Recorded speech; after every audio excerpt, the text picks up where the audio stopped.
பதவியிலும் பணிவு, துன்பத்திலும் துணிவு, கோபத்திலும் பொறுமை, ஏழ்மையிலும் நேர்மை. அதுதான் திருமாணிக்கம். அடுத்து ரத்தின சுருக்கமாய் பேச வருகிறார் நாடு விரும்பும் நல்ல நடிகர் அண்ணன் ரவிமரி அவர்கள்.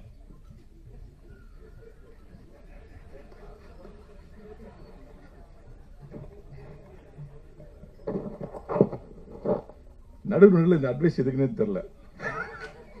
யாரை நோக்கி இந்த திருமாணிக்கம் நிகழ்விற்கு வருகை புரிந்திருக்கின்ற அத்துணை அன்பு நெஞ்சங்களுக்கும் என்னுடைய மனமார்ந்த நன்றிகளும் வாழ்த்துக்களும். நானும் நந்தாவும் நண்பன், அவ்வளவுதான். இந்த படத்துக்கு எனக்கும் உள்ள ஒரே ஒரு ஒற்றுமை. மற்றபடி அப்ப நான் இல்லையா அப்படின்னு நண்பர் சமுத்திரகனி அவர் கேட்டார். நீங்க எல்லாருக்குமே நண்பர் தான், உங்களுக்கு பிடிக்காதவங்க யாருமே இருக்க முடியாது. இந்த படத்தை இந்த மாதிரி மேடையில் வழக்கமா ஒரு டெய்லரை ரிலீஸ் பண்ணி அந்த டெய்லரை பேஸ் பண்ணி தான் எல்லாரும் பேசுவாங்க. டெய்லரை பார்க்கும் போதே தெரியுது, டெய்லரை முடிக்கும் போதே தெரியுது இந்த படம் எந்த அளவுக்கு வரும் அப்படின்னு. ஆனால் நாங்களாம் இந்த படத்தை பார்த்துட்டோம். பார்த்து நிறைய பேசி கட்டி பிடித்து முத்தம் விட்டு எல்லாம் நடந்துருச்சு. இந்த படம் முத கதையா சொல்லப்பட்ட போது நந்தா பெரியசாமி சொன்ன ஒரு தகவல், லிங்குசாமி அழுத்தான் தெரியுமா உனக்கு? சரி, அப்புறம் போஸ் அழுத்தான் தெரியுமா உனக்கு? என்னடா அது, லிங்குசாமி எழுதுறது போஸ் எழுதுறதுலாம் சகஜம் தான். ஏன்னா அவங்க எல்லாம் ஆனந்த படத்துல கூட்டு குடும்பம் வாழ்ந்து சின்ன சின்ன விஷயங்களுக்கு எல்லாம் தன்னுடைய அன்பை பரிமாறிய குடும்பம், அதெல்லாம் சாதாரணம். அமீர் அழுதுறா தெரியுமா உனக்கு? ஏ அமீர் மனுஷன் தானே, அழுவார் இல்லையா? அமீர் கல்லே கரைச்சு தெரியுமா உனக்கு? ஏன்னா டெம்ட் ஏத்திட்டே இருக்கானே, நீ பார்க்க வரியா இல்லையா? எனக்கு லிங்குசாமி அவர்கள் எழுதுதோ போஸ் எழுதுதோ எனக்கு பெரிய டெம்டா படல. அமீர் எழுதிட்டாரா? அமீர் எழுதும் பார்த்ததே இல்லையே, அந்த அளவு கரைச்சானான்னு சொல்லி பார்த்தேன். உண்மையில் அமீர் மட்டுமல்ல, அழக்கூடாது ஈகோ இருக்கிற அத்தனை பேரும் அழுவார்கள் இந்த படத்தை பார்த்து. அதுல எந்த ஒரு சந்தேகமும் இல்ல. அமீர் சார், உங்களுடைய கண்ணீர் நேர்மைக்கு மட்டுமே வந்திருக்கிறது. பல இடங்களில் அது கண்ணீர் வராமல் இருந்ததுக்கு காரணம், நேர்மையற்ற மனிதர்களை பார்க்கும்போது எப்படி கண்ணீர் வரும்? ஒரு நேர்மையான மனிதனை, தன்னுடைய நண்பனை ஒரு நேர்மையான திரையில் பார்க்கும்போது அந்த கண்ணீர் வருவது இயல்பு.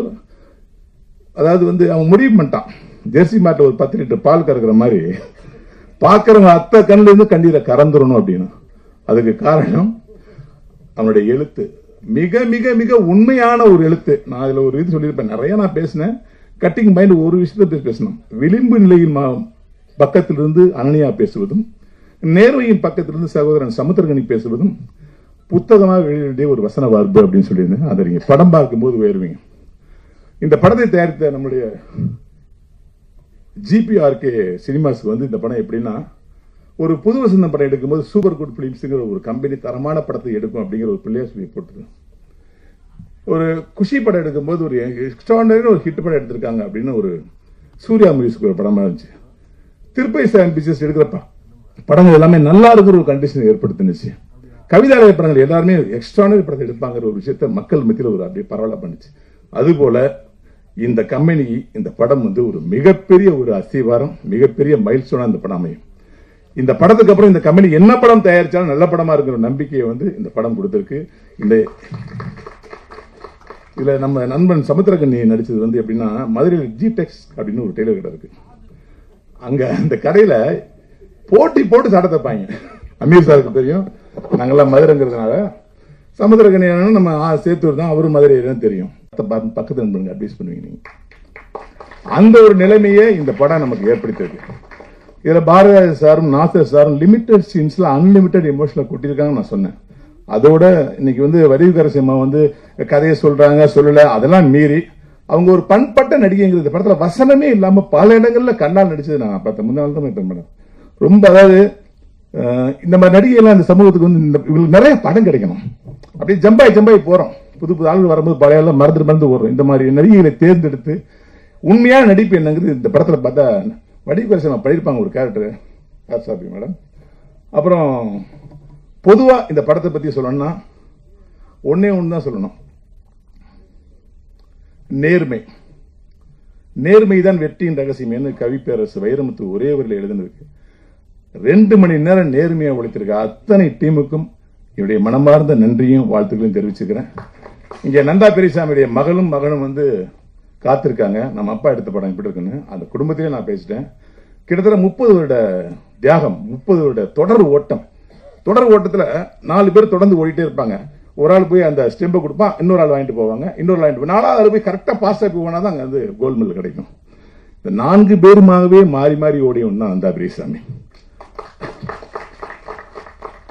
இன்னைக்கு இந்த படம் மிக சிறந்த படமாயிருச்சு. நண்பன் ஜெயிக்கணுங்கிறதுக்காக வந்து இயக்குனர் லிங்குசாமி அவர்கள் வந்து தோல் கொடுத்து நிக்கிறதுக்கு எனக்கு பெருமையா இருக்கு. ஏன்னா இந்த படத்தை வந்து பல தியேட்டர்ல போடணும், இந்த படம் மிஸ் ஆயிடக்கூடாதுன்னு சொல்லிட்டு மிக முக்கியமான இயக்குனர்லாம் தன்னுடைய நட்பால் அழைச்சி போட்டு காமிச்சு இந்த படத்தை பத்தி சொல்லுங்க, இந்த மாதிரி நல்ல படம் வரணும் அப்படின்னு தன் நண்பனுக்காக தோல் கொடுத்த லிங்குசாமி அவர்களுக்கு மனமார்ந்த நன்றி.